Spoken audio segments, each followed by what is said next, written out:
Here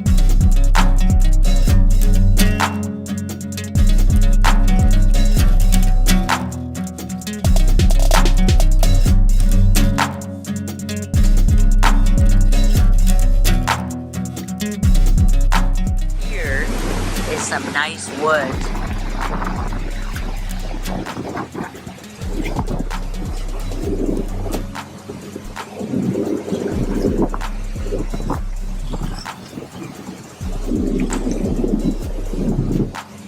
Nice, beautiful, beautiful wood pieces. I have to dig through all of this.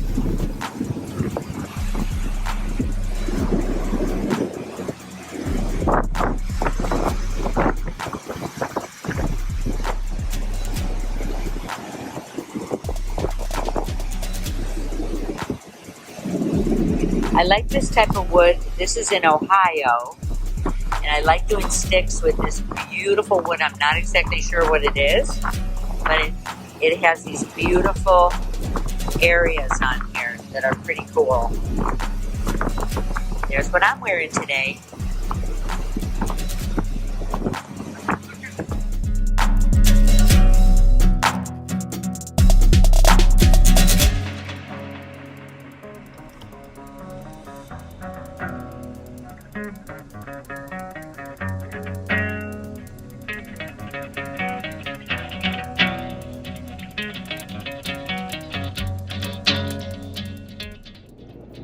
Hi you guys, I am Susan Lenart. I'm an educator. First I trained as an artist at the Art Institute of Chicago and then at Southern Illinois University. From there, art degree in hand, I traveled all over the world because I realized what I love are cultures and adornment. So I studied all over the world symbolism in adornment, and I brought that into my art form. And from there, I've done so many things in my life, and I like to share it with all of us artists. The most important thing to an artist and a jeweler is to stay in that creative space, right? I have generated millions of dollars and built lines of jewelry and products and all types of different museum work, all different work in my industry. And I'm here to share some of these ideas and some of the places that I come from. So this is in the studio. I hope you enjoy my film. There's some really cool things in here, so please enjoy.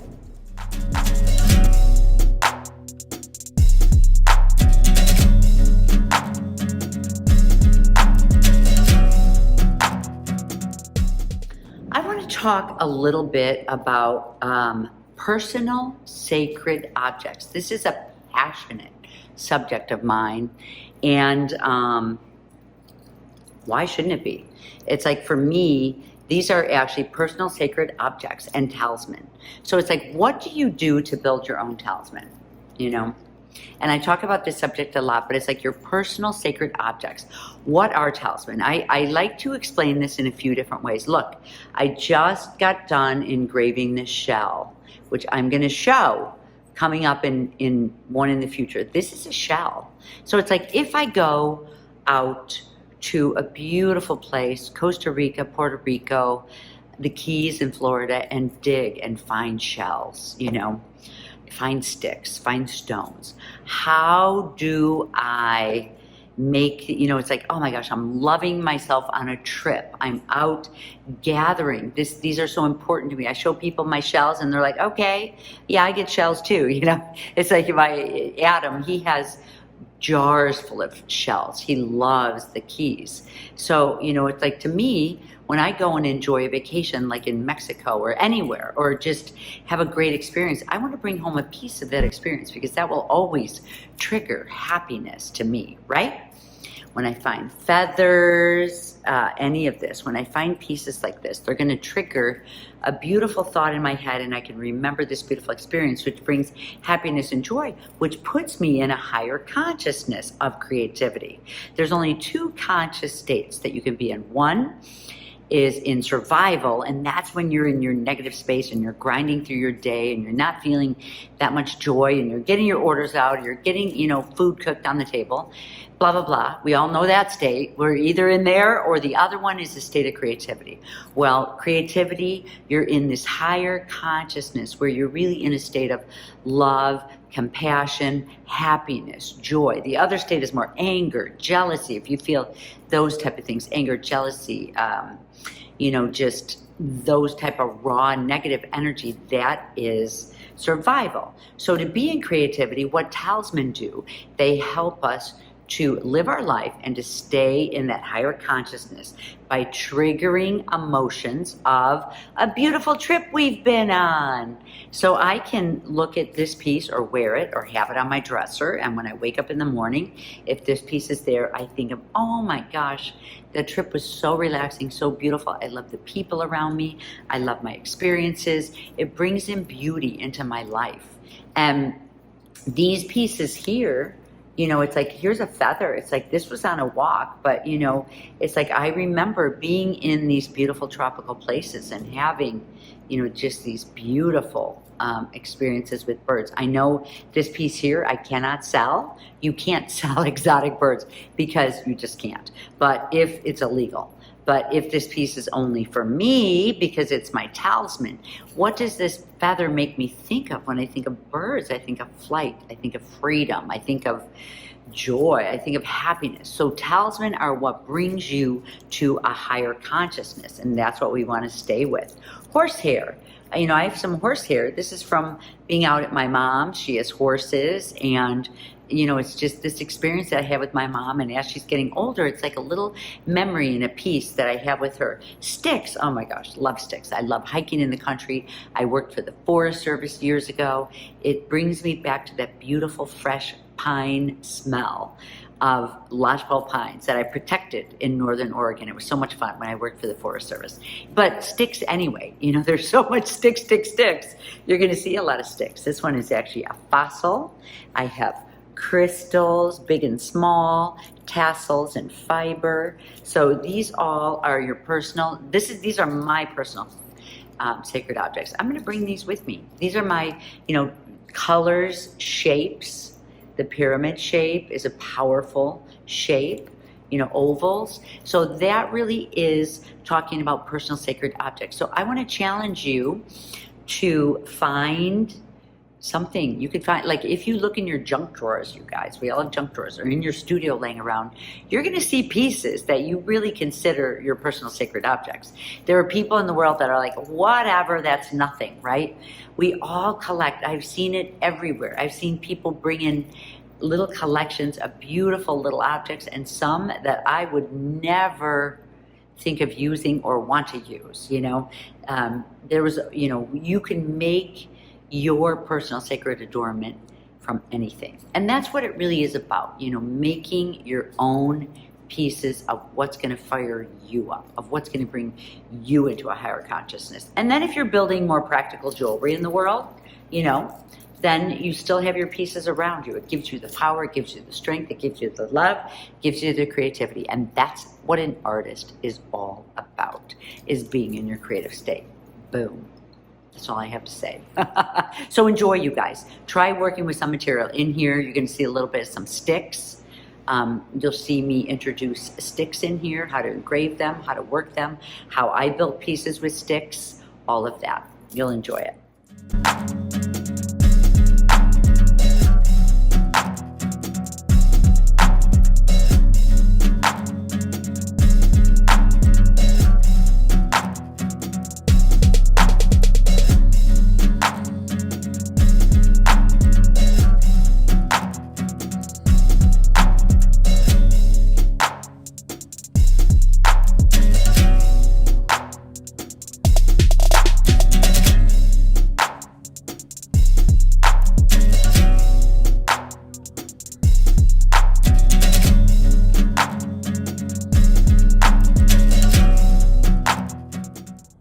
Hey you guys, I want to show you this film next that's based on my explorations when I used to travel in the late 80s, early 90s, when people did not have internet, where we lived purely in our own cultures.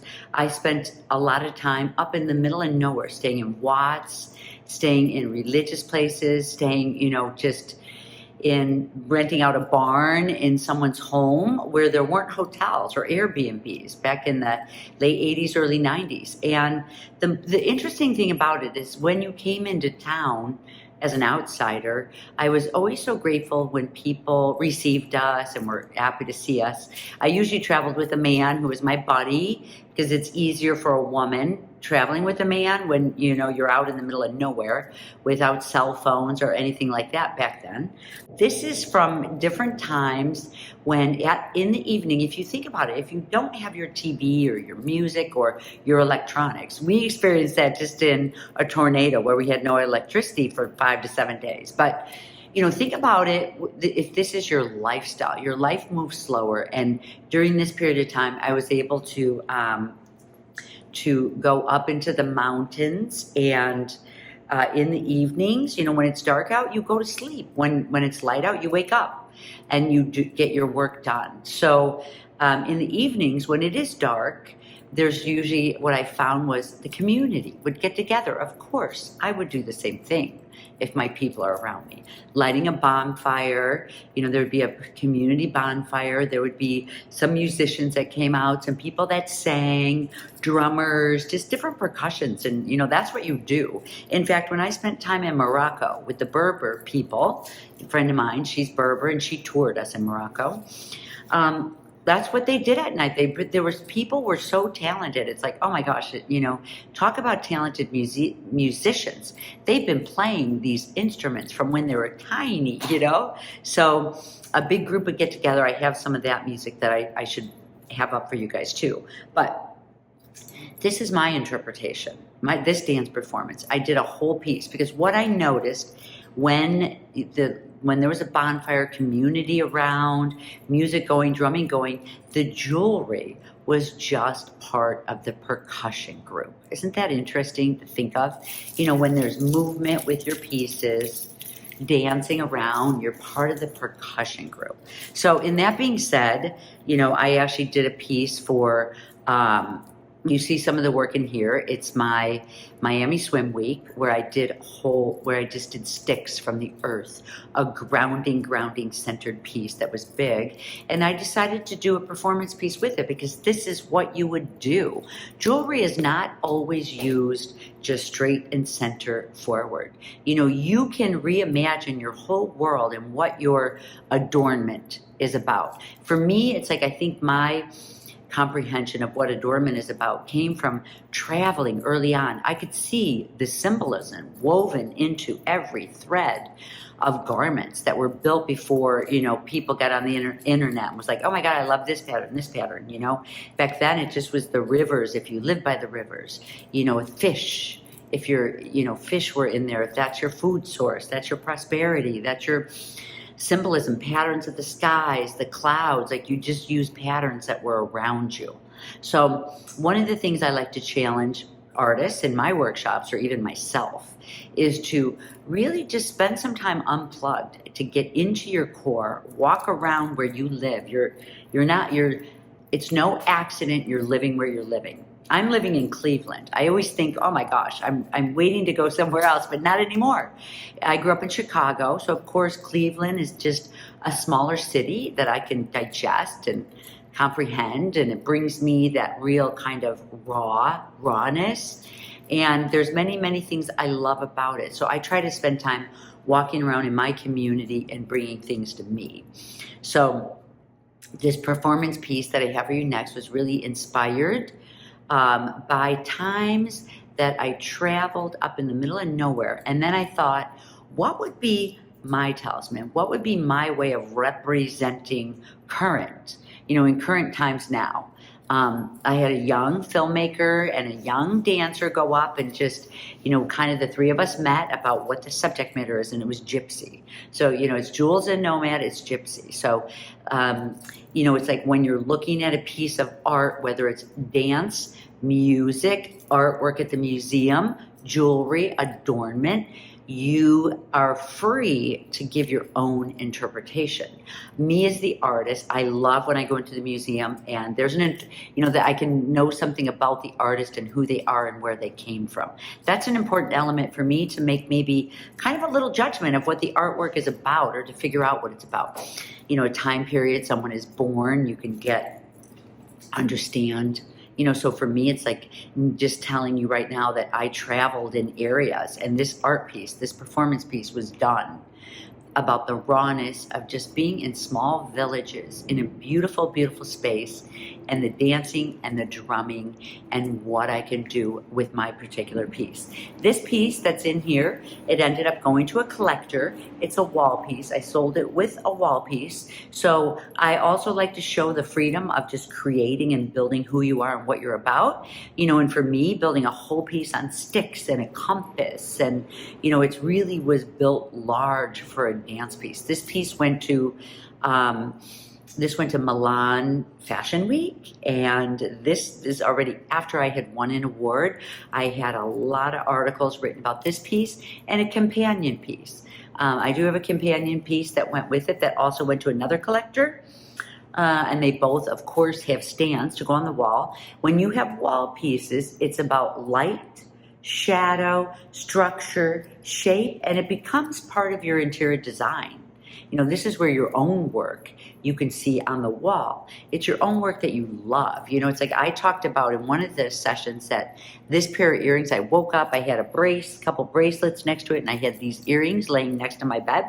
And I woke up and I was like, this makes my morning, sends me that jolt of energy. These are my talismans. It's like something about the shape and about the materials that I use that become holistic and really bring me joy and make me feel good.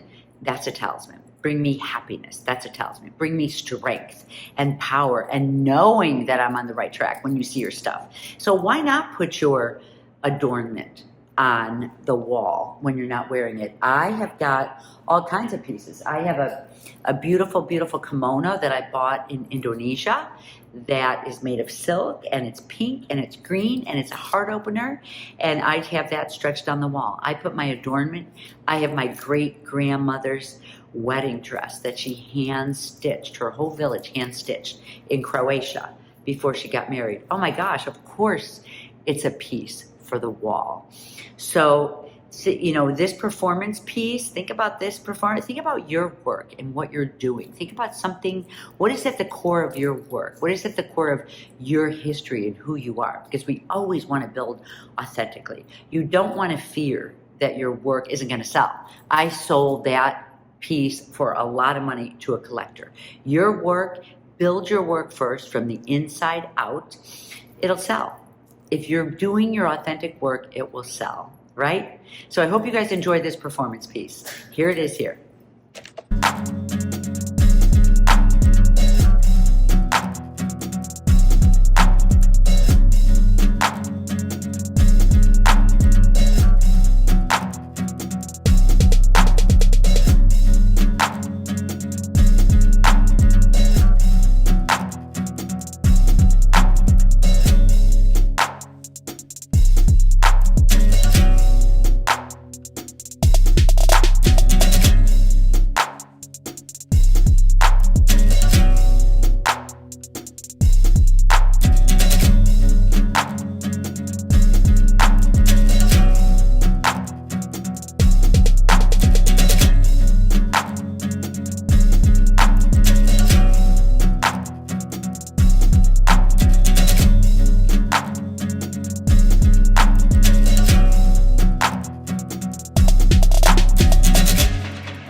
And now I want to really talk to you guys about how I alter my sticks. Oh, I love sticks in my work. So I did get some good photos for you guys here. You know, you can see I use all different kinds. I usually try to use a hardwood. This is where I actually am putting in all of my prayers. Anytime you see string in my work, I'm really wrapping prayers in, and I'm conscious of like what I want to say that month. So you can actually put words on here. When you think about working with sticks, you know, it's like an object. Yeah, I'm going to talk a little bit more about objects, but when you're working with objects, and you're you know, so whenever you're using like found objects, you know, you want to really look at your object with a different eye. And instead of saying, what do I do with the stick? You want to say, what can I do with wood? So if you ask yourself that question, what can I do with wood? There's quite a few different answers for that. One, you could wood burn into it. You could carve it. This one is an example of something carved. It's a beautiful one. This is a personal one I keep myself. You could wrap it with yarns, wrap it with metals. You can see, you know, with these, it's like they're wrapped, they're burned, they're colored. You could dye them. You could rub pigment into them. You could paint them, you know. So, you know, really anything, if you think of how do I work with wood, you know, rather than how do I work with a stick. And that's kind of, you know, what I'm doing here. So I want to show you guys, you know, just altering sticks, and then you'll have a couple pieces that you have that are really your own pieces. You know, this is actually a softer wood. It could be carved into very easily. The first tool that I want to show you that I do for wood burning, you could get a really nice wood burning set, and I do have a gorgeous wood burning set, but this actually was super inexpensive, maybe like $12 or $24, and this is a plumber's soldering tool. So it's kind of cool because it'll get hotter than a wood burning tool. Tandy Leather, of course, always has those really good tools. And let me get these out of the way a little bit. And I'm going to show you just how this works for burning. So it's like, you know, when you're working with the soldering tool, you really just have a nice pointed end. But I really just like working with this pointed end anyways. When I'm working with my wood burning, you get a lot of different flat ends. But the hard part is that, you know, you have to insert them, take them in and out. And when your tool is hot, it's not really that great to do. So this one I've had plugged in for a couple minutes, so I'm just going to go ahead and get started. You could use the thick end or the thin end, you know, just to really get in here and do some type of burning like this. I think I have it turned up all the way. The mastodon bone I found was really difficult to, let me see if I have it turned up. Up, here it is right here. Might have to turn it completely the other direction. Let's see. Oh, I do. This is 450, so I had it on the coolest. It's the tiniest little adjustments in here. Better to take a picture and then see your adjustments. So this is on 450 degrees. Give it a minute to get nice and hot. So it's like, you know, these little dashes and dots and arrows, and, you know, I just kind of try to work. Oh, it smells so good too. So you just get this beautiful, beautiful smell working with your work. It makes you feel good when you're getting into all this nature. You see a little bit of burn on here. You can see I have it turned up all the way now to the 450. So, and you just have to still rest it in there for a little bit to get these nice dark spots. I like to kind of also go around and do cuts in here. This is a nice thick piece. There we go. Ooh, it's getting nice and hot. This is a softer wood, so I'm working a little quicker. When you get into hardwoods, you will have to just take your time with this, you know, but just really, oh my gosh, if you're good at tattooing, wouldn't this be amazing with tattoos? You know, you can, with your tips, square off areas. And you just use your symbolism that you love. There's a nice little squares you can get in here. You know, I always work a little bit bigger when I am showing you guys. There was someone who was asking me to work smaller, but you know what? It's easier for the camera. You guys work tiny. I certainly have a lot of tiny ones. I'm trying to get an arrow drawn here. So get my triangle in nice and dark. So really, you know, your first step in thinking about working with wood is the surface. Now, you know, many times what I can do to get this shaped, if you look at your ends, you want to decide which end that you love. I think this end is really more natural and beautiful to me. So I'm going to actually just, you can either snip or cut, or you're going to get some areas like this etched out. And, you know, sometimes I'll go in and I'll burn the ends just to give a little different color. You know, you could actually, sometimes I'll work with a stick that's blackened and I'll take away from by scratching. So it's like there's so many different things you can think about doing with wood. But this is really the way. You know, I just started using this soldering iron because I can get it hotter than my wood burning. So that was super exciting. I like to work efficiently.